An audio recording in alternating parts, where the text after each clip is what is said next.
deeds. Moreover, this little man wore at the knees of his rusty black breeches, and on his rusty black coat, and all down his long flapped waistcoat, little queer buttons like nothing except his eyes, but so like them that as they twinkled and glistened in the light of the fire, which shone too in his bright shoe buckles, he seemed all eyes from head to foot, and to be gazing with every one of them at the unknown customer. No wonder that a man should grow restless under such an inspection as this, to say nothing of the eyes belonging to short Tom Cobb, the general chandler and post-office keeper, and long Phil Parkes, the ranger, both of whom, infected by the example of their companions, regarded him of the flapped hat no less attentively. The stranger became restless, perhaps from being exposed to this raking fire of eyes, perhaps from the nature of his previous meditations, most probably from the latter cause, for as he changed his position and looked hastily round, he started to find himself the object of such keen regard, and darted an angry and suspicious glance at the fireside group. It had the effect of immediately diverting all eyes to the chimney, except those of John Willet, who, finding himself, as it were, caught in the fact, and not being, as has been already observed, of a very ready nature, remained staring at his guest in a particularly awkward and disconcerted manner. "Well?" said the stranger.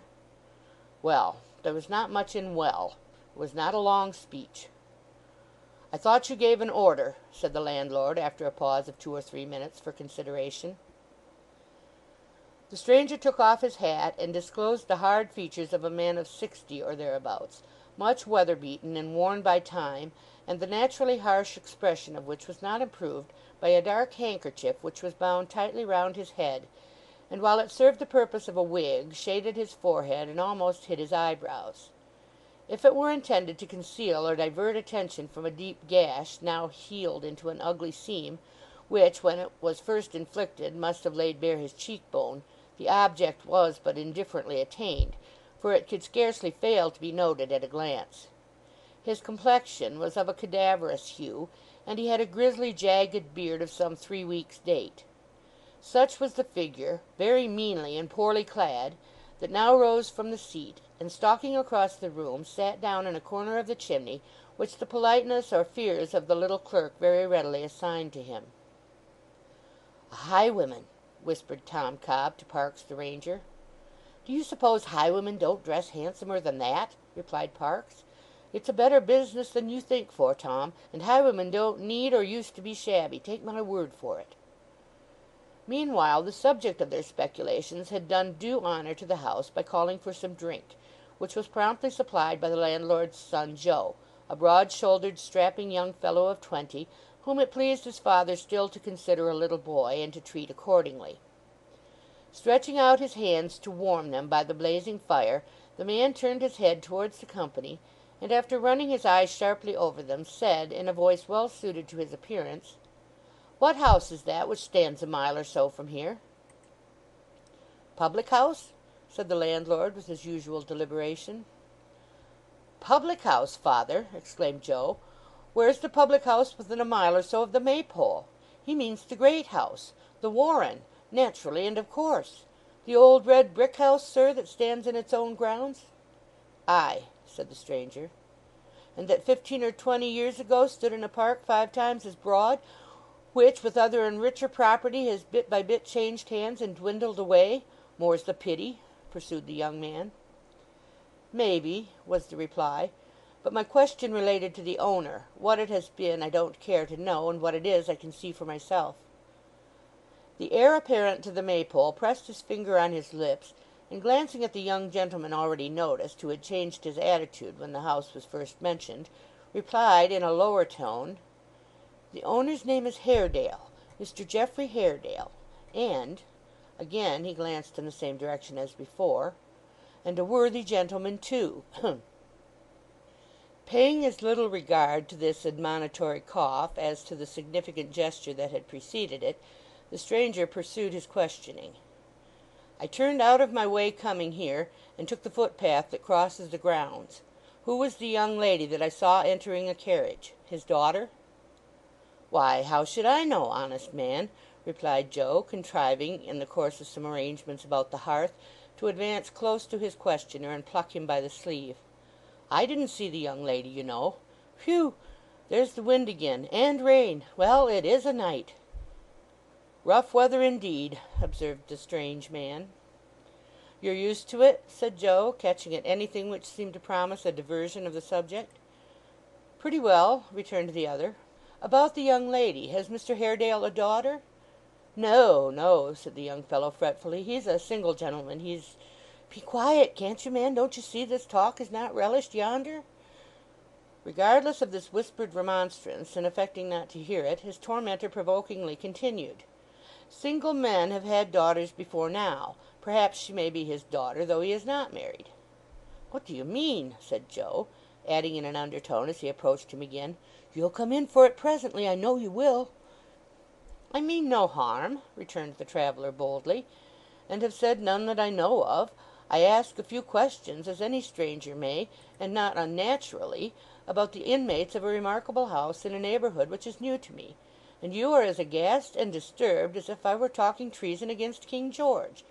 Perhaps you can tell me why, sir, for, as I say, I am a stranger, and this is Greek to me." The latter observation was addressed to the obvious cause of Joe Willet's composure, who had risen and was adjusting his riding cloak preparatory to sallying abroad. Briefly replying that he could give him no information, the young man beckoned to Joe, and handing him a piece of money in payment of his reckoning, hurried out, attended by young Willet himself, who, taking up a candle, followed to light him to the house door. While Joe was absent on this errand, the elder Willet and his three companions continued to smoke with profound gravity, and in a deep silence, each having his eyes fixed on a huge copper boiler that was suspended over the fire.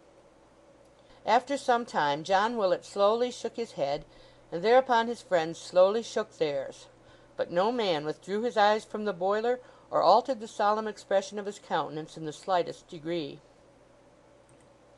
At length Joe returned, very talkative and conciliatory, as though with a strong presentiment that he was going to be found fault with. "Such a thing as love is," he said, drawing a chair near the fire and looking round for sympathy.